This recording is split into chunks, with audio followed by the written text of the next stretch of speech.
गरीब था, ये गरीब था। सरकार अलैहिस्सलाम के सामने बैठा हुआ था।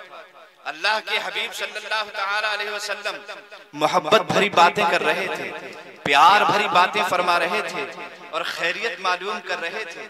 खैरियत मालूम कर रहे थे। आप सुने तो जरा दिल के कानों से सुने। इरशाद फरमाते हैं, कहिए जनाब आपका क्या हाल है? कहने लगे, या रसूल अल्लाह, गुर्बत की वजह से कोई मुंह लगाना पसंद नहीं करता। या रसूल अल्लाह, गरीब हूँ इसलिए कोई अपने पास भी नहीं बिठाता। या रसूल अल्लाह, रिश्तेदारों ने रिश्तेदारियां छोड़ रखी हैं, लोग जो हैं रस्मन पूछ लेते हैं, लेकिन कोई मुझे अपने करीब बिठाने के लिए तैयार नहीं है। मैं गरीब हूँ इसलिए परेशान हूँ। मेरे आका सल्लल्लाहु अलैहि वसल्लम अभी ये मोहब्बत भरी गुफ्तगू फरमा ही रहे थे, इतने में आसमान से बुलबुले सिदरा तशरीफ ले आए। जिब्रील अमीन आ गया।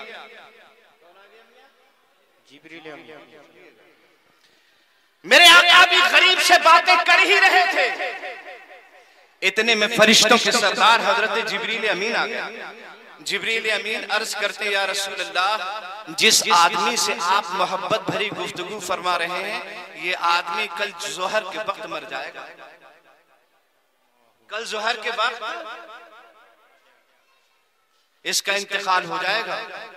या रसूल अल्लाह, आप जिससे बातें कर रहे हैं ये कल जोहर के वक्त इंतकाल कर जाएगा, मर जाएगा। मेरे आका आंखें झलक पड़ी, आंखों से आंसू जारी हो गए। जल्दी से मुस्तफा संभले और संभलने के बाद अपनी गुफ्तगू में और ज्यादा हमदर्दी जाहिर करने लगे, और ज्यादा प्यार जाहिर करने लगे।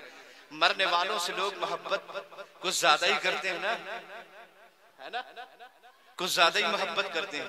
ये भी खिला दूं, वो भी खिला दूं, यहाँ ये इसकी ख्वाहिश पूरी कर दूं, वो ख्वाहिश पूरी कर दूं।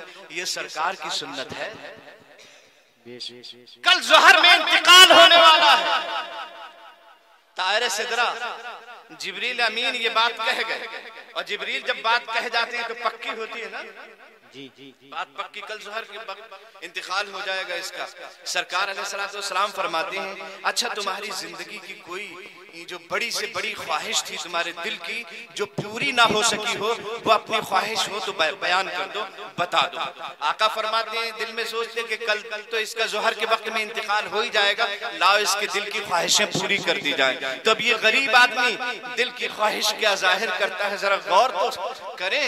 मेरे आका फरमाते हैं, जो सबसे बड़ी ख्वाहिश तुम्हारी हो, जो पूरी ना हुई हो, जिसकी तकमील ना हुई हो, नौजवान बयान तो करो। तो कहने लगे, या रसूल अल्लाह, गुर्बत की वजह से कोई चीज हाथ तो आती नहीं थी, जैसे तैसे लुक़्मे मिल जाते थे जिनको मैं खा लेता था, लेकिन एक बहुत बड़ी ख्वाहिश थी जिंदगी में, वो ये थी कि मैंने अपनी जिंदगी में कभी मीठा नहीं खाया।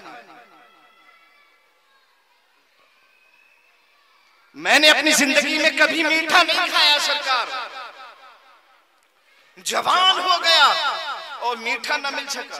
हमारे यहाँ तो मीठे कूड़ों पे फेंक दिए जाते हैं, हमारे यहाँ हलवे बनते हैं, खुद खा लेते हैं, अपने बच्चों को खिला देते हैं। अब जाके निकाह किया जाता है, ये वहां किया जाता है जहां उसके औलिया हो। यहाँ तो वलियों के वली अंबिया, सरदारे अंबिया हैं। निकाह हो गया, हजरात खाना तैयार हो गया, दोनों की बारात शादी हो गई, निकाह हो गया, और रुखसत होकर दुल्हन उस घर में पहुंच गई। हजरात पीछे से सारा साजो सामान भी पहुंच गया, और वो नफीस किस्म का मीठा मीठा हलवा जो तैयार करवाया गया था, मीठा उसके लिए, वो भी पहुंचा दिया गया। हजरात शाम हो गई थी, रात का वक्त हुआ, हजरात इशा की नमाज का वक्त आया। दोनों मियाँ बीबी ने इशा की नमाज अदा की, और इशा की नमाज के बाद दस्तरखान बिछाया। दस्तरखान बिछाने के बाद सारा खाना उस पर रखा, और ये बिस्मिल्लाह पढ़ के लुकमा तोड़ने का इरादा कर ही रहे थे। इतने में दरवाजे पे दस्तक हुई, जाकर देखा तो सामने एक फकीर खड़ा हुआ था जो सदाएं लगा रहा था, कई दिन से मेरे ऊपर फाका है, मालिक मकान मुझे कुछ इनायत कर दे तो बेहतर होगा। हजरात, जैसे ही इस नौजवान ने फकीर की ये सदा सुनी, अपनी नेक बीबी से कहने लगा, मोहतरमा, अल्लाह का ये बहुत बड़ा एहसान है कि मुझको तुम जैसी नेक बीबी मिल गई। मुझे और क्या चाहिए? मेरी तो जिंदगी की मंशा पूरी हो गई, मेरा तो मकसद जिंदगी ही मुकम्मल हो गया। तुम जैसी नेक बीबी अल्लाह ने मुझे इनायत कर दी, अब मुझे किसी चीज की जरूरत नहीं। अगर आप राजी हो तो ये खाना, ये हलवा जो नफीस किस्म का है, इसे उठाकर इस गरीब को दे दिया जाए। नेक बीबी थी, कहने लगी, शौहरे नामदाद, मैं बिल्कुल तैयार हूँ। उठाया हलवा, उठा करके उसको गरीब को दे दिया गया। जैसे ही उस गरीब को दिया, उस गरीब ने हलवा लिया अपनी झोली में और दोनों हाथ रब की बारगाह में उठाकर दुआ करना शुरू कर दी। या अल्लाह, इन दोनों की जोड़ियों को सलामत रखना, इन दोनों के जोड़े को सलामत रखना, इनकी गोद बच्चों से भर देना, इन्हें खुशियां इनायत करना, इनकी उम्रों में बरकत करना। इधर खाना फकीर की झोली में आया, फकीर ने हाथ उठाया, दुआएं कर दी, वो तो खाना लेके चला गया। इधर सुबह का वक्त हुआ, आका ने एक सहाबी को बुलाया, इरशाद फरमाया, जाओ जाकर फला साहब के यहाँ उस गली में फेरा लगाओ, इस पार से उस पार जाया करना, उस पार से फिर इस पार आया करना, और जोहर से लेकर असर के वक्त तक यूं ही चक्कर लगाते रहना। जैसे ही फला घर से रोने की आवाज आए, चिल्लाने की आवाज आए, आकर तुम मुझे बता देना। वो सहाबी की ड्यूटी लग गई, दौड़े दौड़े गए, कभी इस तरफ से उस तरफ जाते थे और कनखियों में मकान की तरफ देखते थे और कान लगाकर सुनते थे कि मकान से जैसे ही रोने की आवाज आएगी, फौरन अल्लाह के हबीब को खबर कर दी जाएगी। ये इधर से जाते थे, गौर करते थे, उधर से आते थे, गौर करते थे, लेकिन रोने की आवाज नहीं आ रही है। हजरात, जोहर का वक्त मुकम्मल हो गया, अब असर का वक्त शुरू हो गया। मस्जिद नबवी में बिलाल ने आजान दे दी, सहाबा दौड़े दौड़े अल्लाह के नबी की मस्जिद की तरफ जा रहे हैं। ये भी नमाज का वक्त हो गया, तो ये भी असर पढ़ने के लिए अल्लाह वाला अपनी जुबान से कह देता है तो अल्लाह ताला तकदीर को बदल देता है।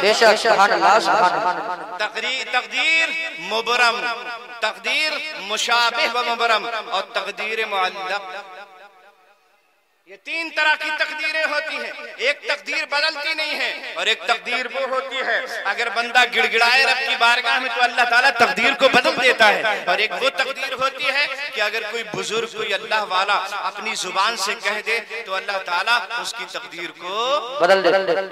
जल्दी बोलो, उसकी तकदीर को बदल देता है। और ये अल्लाह वालों की जुबान पे होता है। हाँ, और अल्लाह ने ये सिफतें अल्लाह वालों को अता फरमाई हैं